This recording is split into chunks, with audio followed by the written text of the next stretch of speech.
Hi there, and welcome to I'll Knit If I Want To. I'm Andrea Mowry of Andrea Renee Knits, and this is where I try to answer some of your questions. I'm going to make sure I'm recording. I am. And today I'm wearing Zig. I finally remembered because I wrote myself a note last week. So Zig is my last pattern release of 2022. And I just released it earlier this month. It is a drop shoulder split hem pullover. You can see it has this cute little split hem and chevron color work that is on the shoulders. One of my favorite details is actually back here. I don't know how well you'll be able to see it, but it's this little double line that occurs with the little rolled neck and the bound off shoulder. And that pattern's also repeated at the cuffs. And there you go. I designed this sweater for the Insta Friends Knit Along, which I chatted about last week. It is the 6th annual Knit Along. It's super low key, casual knit along that takes place on Instagram and just celebrates how so many of us have been able to find community and other like-minded people, aka knitters, on sites such as Instagram through social media. So that is why I designed the sweater, and it is knit up in Vichy Bouche Le Lamb's wool, which is a light worsted, similar to a DK weight yarn. And don't mind me, these were just sitting on my desk here all messy and I just couldn't handle it. So I'm just quickly winding these up. Trying not to distract myself. So there you go. That's what I'm wearing. And let's jump in to some questions. Happy holidays to those who are celebrating. All right. Question number 1. My question is about blocking. I have seen on 2 sweaters I love that blocking has made them stretch out and the sleeves are much wider than I ever want them to be. Before blocking, they were the perfect length and hugged me just the way I like. I wear my sweaters oversized, so I will often knit up one size, and the blocking just makes them even more oversized. I thought you were supposed to be able to manipulate the shape of your FOs through blocking, but I kind of dislike and fear the process now. Am I misunderstanding what blocking should and can do?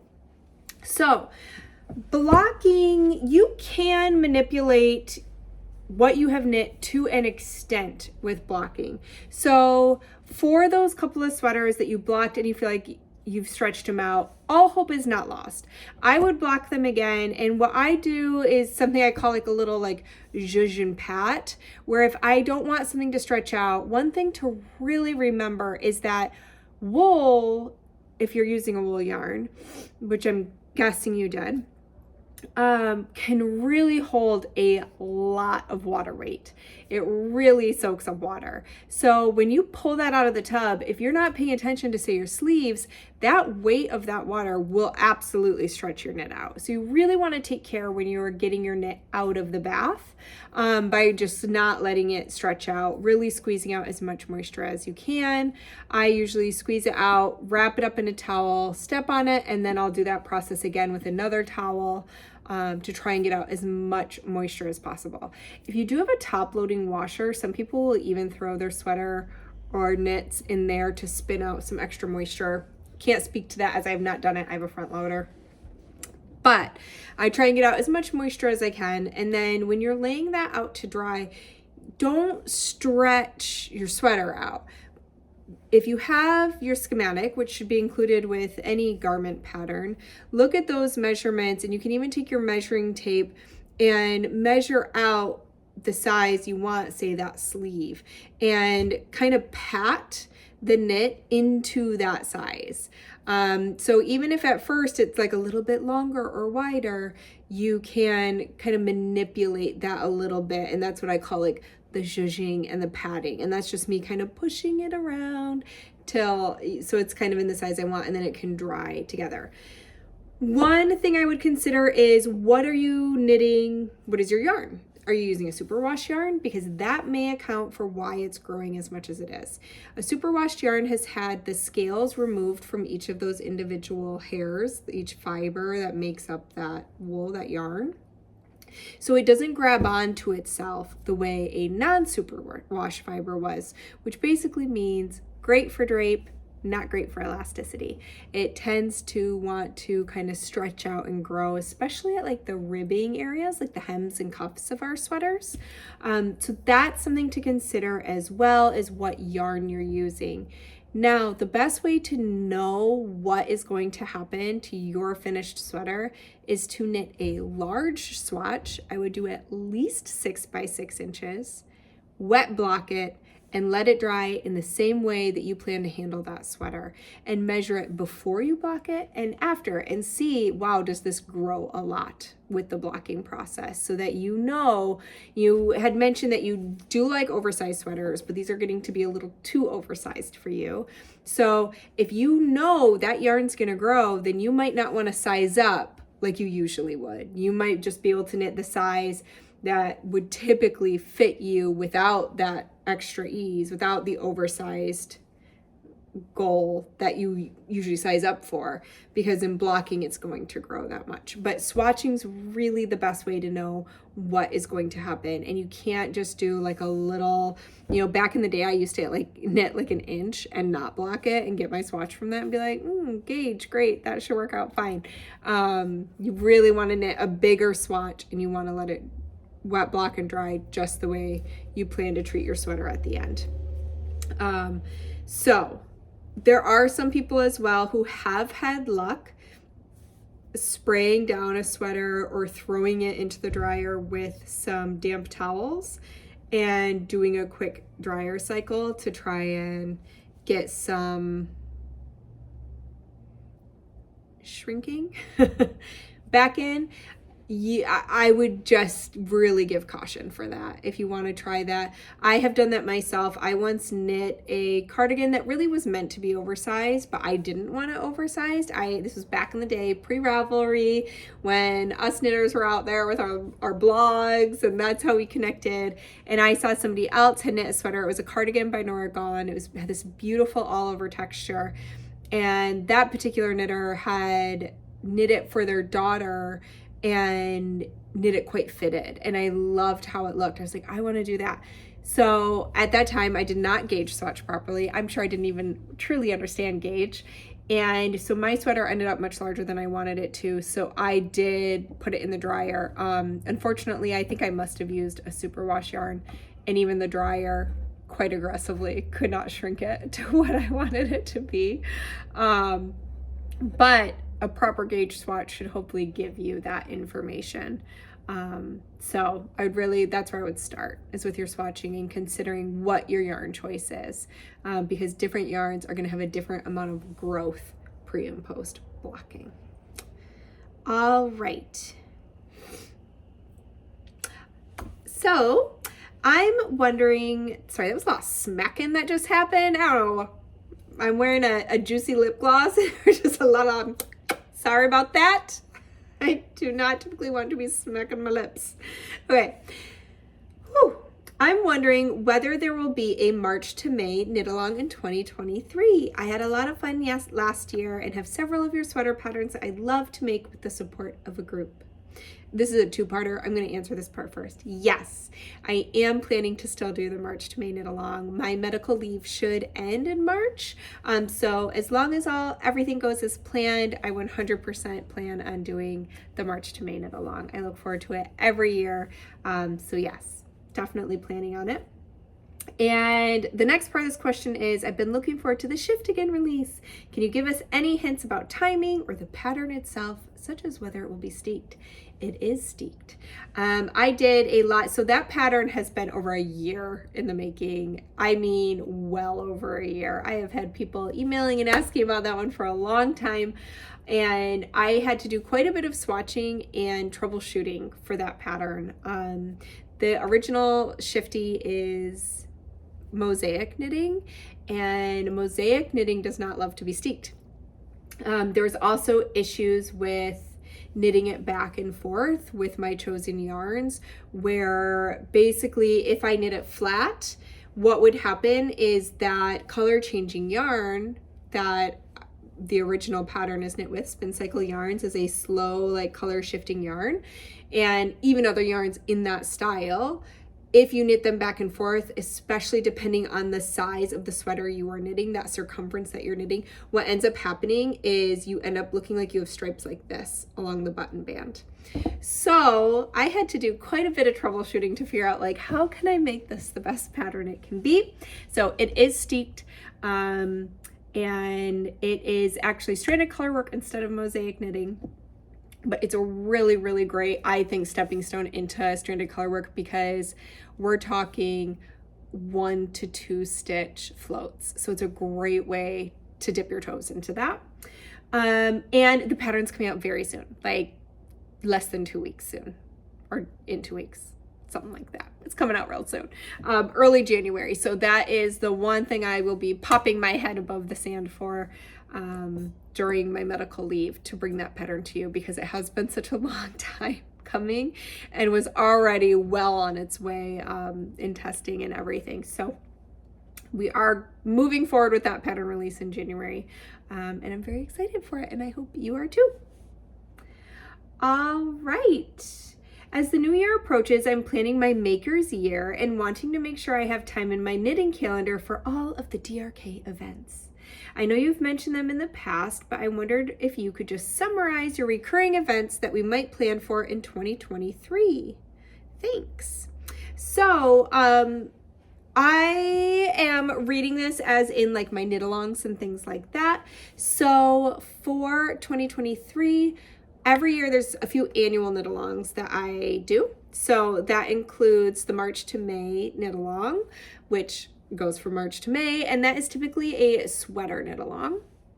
I think we added in shawls. I think we do sweaters and shawls now. Yes, we do. So that is sweaters and shawls. We just do 2 different forums. So you can either participate in one or the other, or in both if you want to try and tackle a sweater and a shawl. And that's a 3-month knit along. Right when that ends in May, it's time to kick off the annual May knit along challenge, which is a hat challenge that we try to knit a hat over a long weekend. And so that happens typically the last weekend in May.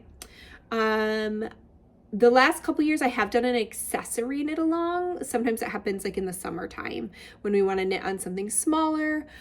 So we have done that the past couple years. I haven't decided on that one for now, but that would usually happen kind of in the summer. There's also the Rhinebeck sweater knit along, which usually kicks off in July and goes through October, ending at Rhinebeck, the New York Sheep and Wool Festival. And then every November, I do my fall knit along challenge, which is usually socks. And then outside of that is the Insta Friends knit along, which again is what is going on right now. I don't host that myself, but I do typically do the pattern for it. It's been my patterns so far. So those are the things that generally happen every year. Outside of that, as I have mentioned, I am dealing with some health issues, so it just kind of depends this coming year how everything is going. I'm really, really, really trying to respect what my body can do. Sometimes my work ethic gets in the way of that, so I have to constantly remind myself. But those are the things that I generally do plan on doing, and as of right now, am planning on that. And outside of that, any other events? You know, I do plan on going to New York Sheep and Wool next year. The only other like in-person events I have are I am teaching at Black Mountain in January because I had already, basically I have 3 teaching things that I'm doing in 2023 that I had already said yes to. They had already sold out. People had booked travel and all that good stuff. So I did not feel comfortable backing out of those things. So I'm teaching at Black Mountain in January. It is sold out. They are doing, I believe, a meet and greet. And I don't know what the deal is with that. You can definitely contact Black Mountain if you are anywhere near there and might want to come to the meet and greet. And then I have 2 retreats I'm teaching at in April, but those have also sold out. So outside of that, I have not booked any events. Traveling and doing events does tend to be the hardest on my health. So that's kind of up in the air. but I do have an events page on my website, and that is where I always go put anything that's coming up. So definitely keep an eye on that page if you want to stay in the loop with if new things pop up. I do also try to give my newsletter subscribers like first knowing of any in-person events I might be doing. And definitely that's where I share about knit-alongs and all those kinds of things. All right.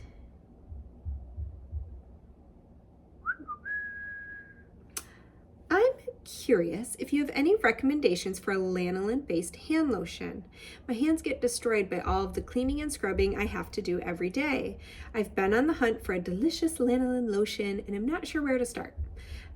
So I actually happen to have a couple right here that I use all the time that I thought I would show you. This one is lanolin-based. This is Utopia. I actually found this company for the first time at the Maryland Sheep and Wool this past spring, and I love this one. It is silver birch and willow, and the smell is just so unique and delightful. It is heavily scented, but they have all different kinds of scents. So I will link their shop below.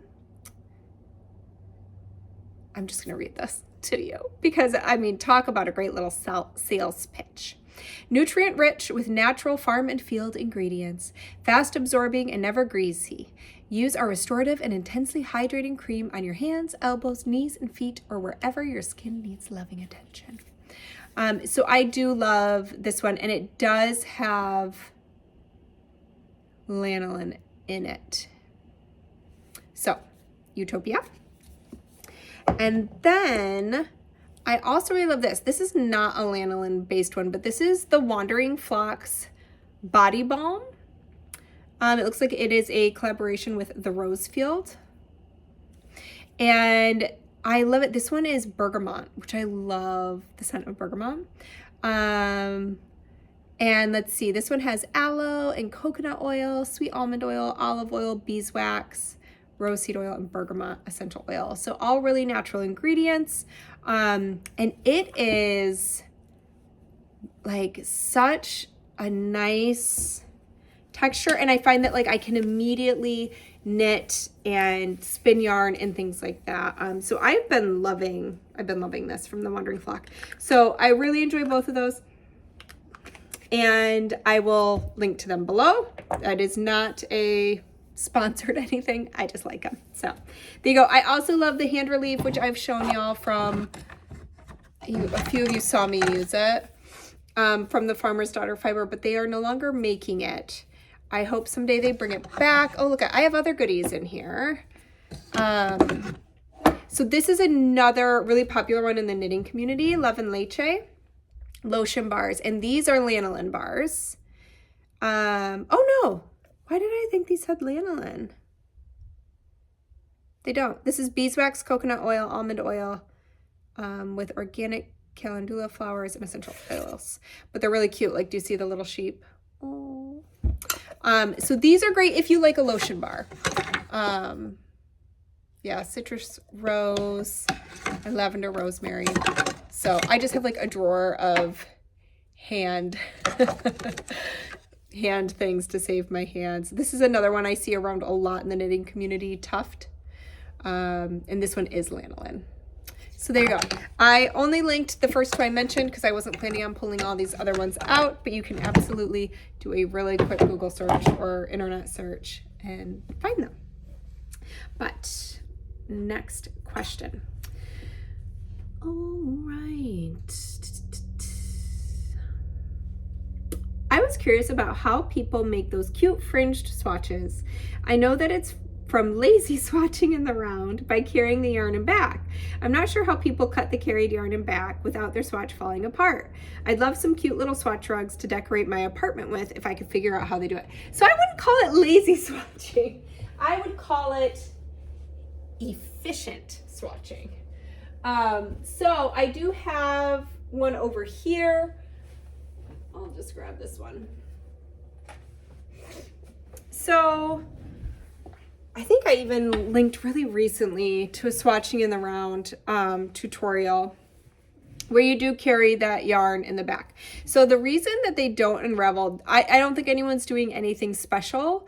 You just cut those strands. Now, as you can see, I did nothing to make this pretty, and I used as little yarn as possible because that is how I am. I do not like to waste any of my precious yarn or fiber.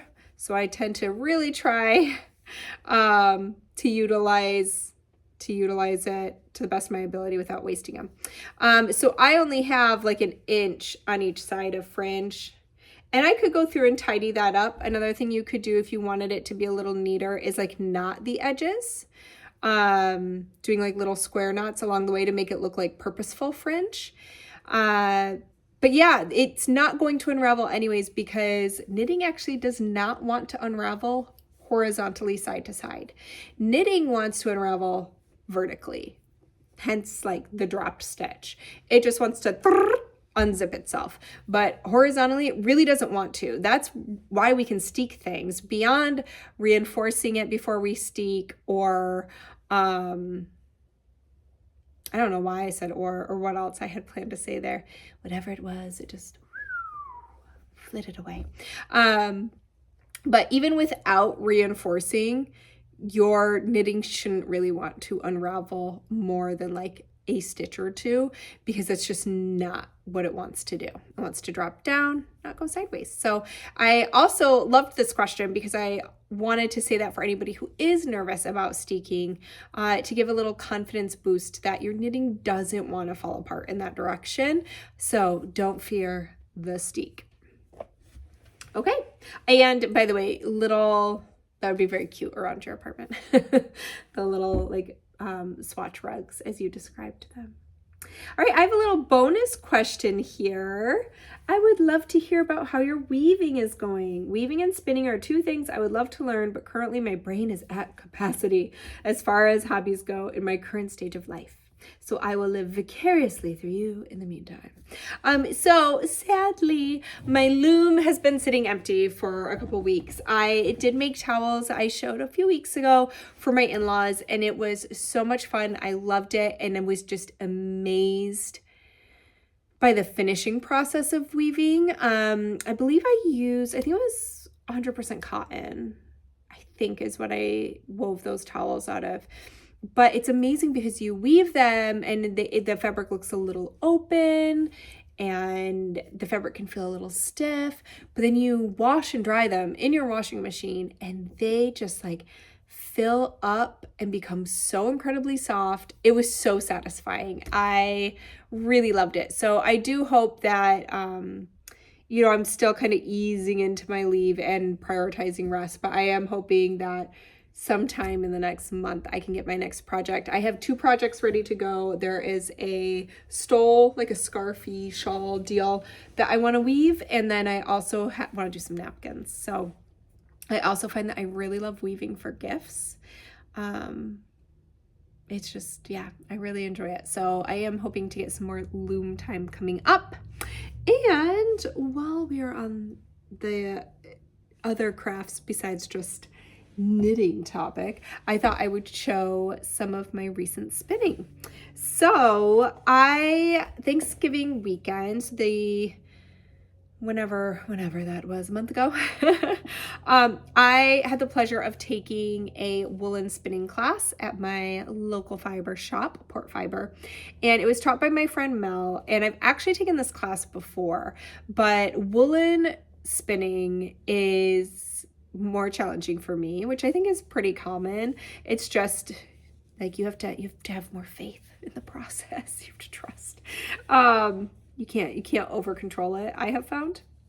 But sadly, I was feeling very poorly that day and had to leave halfway through the class. So this week I have been spending some time at my wheel trying to finish up the things we were working on in that class. So I have my 2 little mini skeins of my woolen spun yarn. This was spun from Rolags, and I can't actually remember my first one. I think that this was spun from a bat. Just long draw style, supported long draw. And then the Rolags we spin in a double draft. So for anyone who's particular with woolen style drafts for spinning, that is those. And then yesterday I find really challenging for me is spinning from the fold. So I've really been wanting to practice that. So that is what is on this little bobbin here. And then I also had a lot of fun. So in the class, we generally, the teacher makes some Rolex off of hand cards out of locks and that have been washed, but that's it. They haven't gone through any other processing yet. And then she also includes some of those locks for us to process ourselves, but I do not have hand cards at home and I had to leave before this part of the class. So since I don't have hand cards and I'm really, really interested in processing a fleece, that is something that I wish I could do right now, but I'm a little nervous to buy a fleece online, and it's going to be a hot minute before the next Fiber Festival. If anybody has any tips on any of this, feel free to throw them in the comments. But I had that little bag of locks. So I ended up processing them on my drum carder, and then I threw them on my blending board to make the Rolex. And so half of this bobbin is the Rolex that she prepared on the hand carders, and then the other half of Rolex I prepared on my drum carder and blending board. But I think it worked really well, and it had me thinking yesterday of how I love having my fiber knitting weaving library. I tend to collect books on all things fiber related, and I love having them, but it just had me kind of reflecting on how I also am somebody though that my first intuition is to just try and figure it out myself. So instead of looking up, how should I process these locks when I don't have hand cards? Like, should I do it on the drum carder? I know that I could have pulled Rolex off of my drum carder, but that just sounded like scraped knuckles waiting to happen to me. And I just am more comfortable making Rolex on my blending board. It feels more controlled. So that's what I did. But it was just funny kind of reflecting, because I'm like, oh, I think this is why I love things like when I used to be a baker or now as a knitwear designer.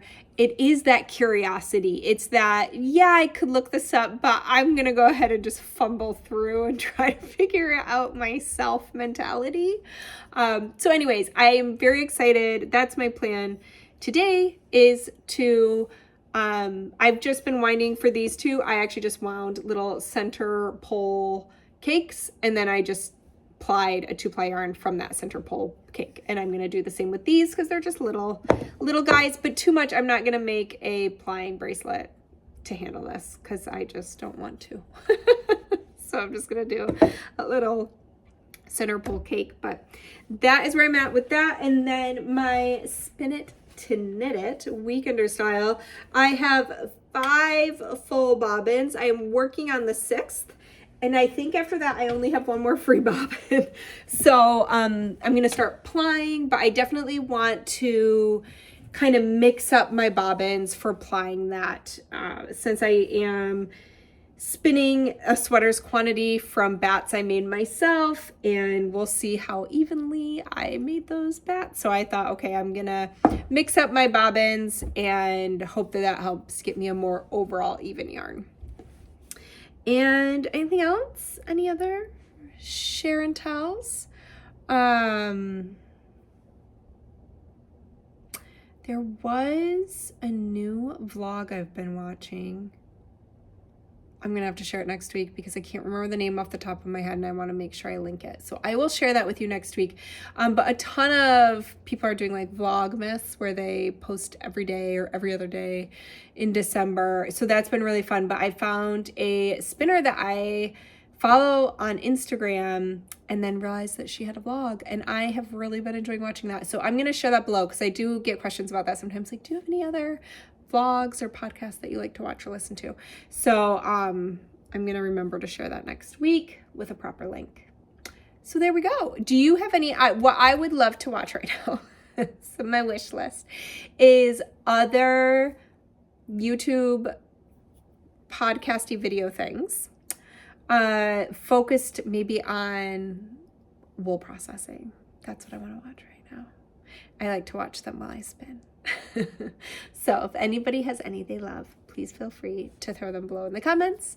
And besides that, I hope you have a lovely weekend. If you have a question you would like to see me answer, please use the link below, especially right now. My email is shut down during my leave, so the best way to ask a question is with the link below in the show notes. So if you just look where there's the beginning of the description of what this video is, such as the title and everything like that, you can usually find either a show more or show description button to click, and it'll drop down. It always depends what device you're watching on.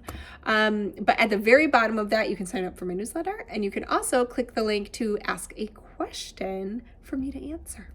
So I hope that you all have a wonderful weekend. For those of you that celebrate Christmas, Merry Christmas.